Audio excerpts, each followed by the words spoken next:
नमस्कार दोस्तों, जय जोहार। मैं कौशल तिवारी और बीनिया संझा में आपका स्वागत है। राजनीति किस हद तक जा सकती है, इसकी कल्पना करना बेमानी है। उत्तर लोकसभा क्षेत्र के ब्रह्मपुर में लोजपा के एक बहुत बड़े बाहुबली नेता हुलास पांडे जी चुनाव लड़ रहे हैं। जरा सुनिए ये लोग कैसा कैसा राजनीति करते हैं। बिहार में स्वच्छता की बात कर रहे हैं। एनडीए का उम्मीदवार कौन है? लोजपा के हुलास पांडे। उनकी छवि क्या है वो आप हमसे बेहतर जानते हैं। वहां से ये जन सुराज के प्रत्याशी हैं डॉक्टर सत्य प्रकाश तिवारी।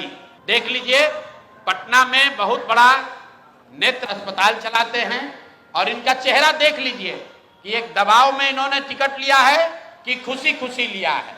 ये देख लीजिए, इन्होंने जन सुराज का टिकट लिया, जन सुराज ने इनको उम्मीदवार बनाया।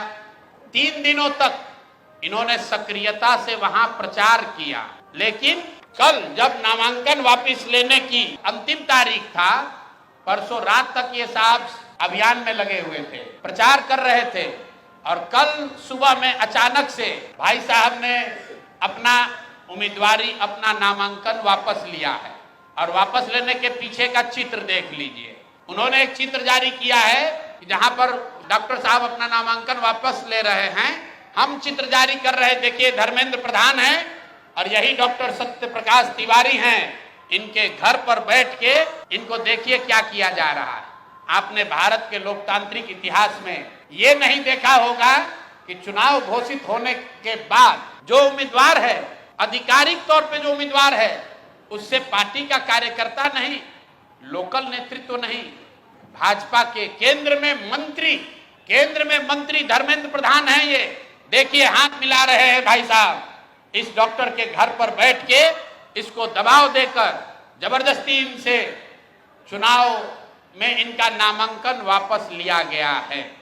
मेरे भाई, लोजपा के एक बाहुबली नेता को बचाने के लिए, वहां के एक जनसुराज के सभ्य डॉक्टर के उम्मीदवारी को खत्म कराने के लिए आप इतनी ताकत लगा रहे हैं, तो पूरा बिहार को ये देखने, जानने, समझने की जरूरत है कि जनसुराज के लोग भाग रहे हैं कि यहाँ खुलेआम गुंडागर्दी की जा रही है, लोकतंत्र की हत्या की जा रही है। आप बताइए, आप में से कोई भी आदमी, आप सारे पत्रकार, यहाँ देश के भी पत्रकार हैं, पूरे देश के इतिहास में, लोकतांत्रिक इतिहास में आप दिखा दीजिए कि जहां किसी दूसरे पार्टी का घोषित उम्मीदवार, उसके साथ भारत के केंद्रीय मंत्री बैठकर उसको डराकर, समझाकर, कोर्स करके उससे उम्मीदवारी वापस लेने के लिए मजबूर कर रहे हैं। ये चित्र आपके सामने जारी कर रहे हैं। ऐसी गलती इन्होंने सूरत में की थी लोकसभा चुनाव में। आपको याद होगा, जब ये लोग 400 पार का नारा दिए थे, तो सूरत में सारे दलों के प्रत्याशियों का नामांकन वापस ले लिया गया था। इस स्वतंत्र भारत के इतिहास में पहली बार ऐसा हुआ कि सूरत में भाजपा का प्रत्याशी बिना चुनाव लड़े ही जीत कर आ गया, लेकिन जनता ने उसका करारा जवाब दिया। जो 400 सीट का दावा कर रहे थे, उनको 240 पर निपटा दिया।